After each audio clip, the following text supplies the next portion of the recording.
সকালের নাস্তায় রুটি অথবা পরোটার সাথে যদি এইরকম হোটেল স্টাইলের ডাল ভুনা হয় তাহলে কিন্তু মন্দ হয় না। তো আমি আজকে খুবই শর্টকাটে হোটেলের মামাদের মতো ডালটা ভুনা করে দেখাবো।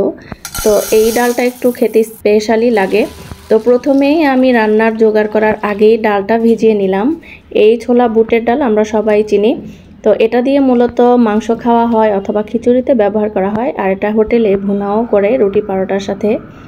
তো আমি এই ডালটা প্রেসার কুকারেই রান্না করব, সেই জন্য সরাসরি প্রেসার কুকারেই তেল দিয়ে পেঁয়াজ ভেজে মশলা কষিয়ে নিব। তো এটা মূলত মাংসের মশলা দিয়েই আমি ভুনা করব। আদা আর রসুনের পেস্ট দিয়ে ভালো করে একটু ভেজে নিব। পেঁয়াজ ভাজা হয়ে গেলে এখন সামান্য পানি দিয়ে শুকনা মশলাগুলো আমি অ্যাড করে নিচ্ছি। হলুদের গুঁড়া, লাল মরিচের গুঁড়া, ধনিয়া গুঁড়া, জিরা গুঁড়া। এখন নেড়েচেড়ে তেলে ভালো করে আমি কষিয়ে নিব, জাস্ট মাংসের মশলা যেভাবে আমরা কষিয়ে নিই।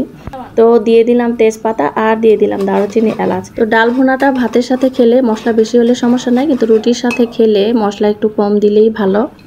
তো মশলাটাও কষানো হয়ে গেলে আমি ভিজিয়ে রাখা বুটের ডাল ভালো করে ধুয়ে দিয়ে দিলাম আর লবণ দিয়ে এখন মশলায় জাস্ট মাংসের মশলার মতো আমি ভালো করে কষিয়ে নিব তেল ওঠার আগ পর্যন্ত। তো এই যে কষাতে কষাতে কিন্তু তেল উঠে গিয়েছে আর বুটের ডালগুলোরও ঘ্রাণ ছুটে গিয়েছে। তো এখন আমি গরম করা পানি দিয়ে দিলাম। যে কোনো ডালে গরম করে বা কষানোর পরে ঠান্ডা পানি দিলে ডালটা ফুটতে দেরি হয়। গরম পানি পরিমাণ মতো দিয়ে এখন প্রেসার কুকারে সিসি দিয়ে নিয়েছি 4 থেকে 5টা। তো আমার চুলার আঁচ মিডিয়ামে ছিল, চুলার আঁচ কমিয়ে দিলে কিন্তু একেবারে গলে যাবে। তো এই যে বুটের ডালটা কিন্তু সিদ্ধ হয়ে গিয়েছে। আমি একটু আস্ত আস্ত রাখবো, বুটের ডাল একেবারে গলে জাউ হয়ে গেলে কিন্তু খেতে ভালো লাগে না, আস্ত আস্ত থাকলে সেটা খেতে বেশি ভালো লাগে। তো কড়াইয়ে ঢেলে আমি একটু নেড়েচেড়ে ঝোলটা একটু টানিয়ে নিব, আর এটা কিন্তু ঠান্ডা হলে আরও ঘন হয়ে যাবে।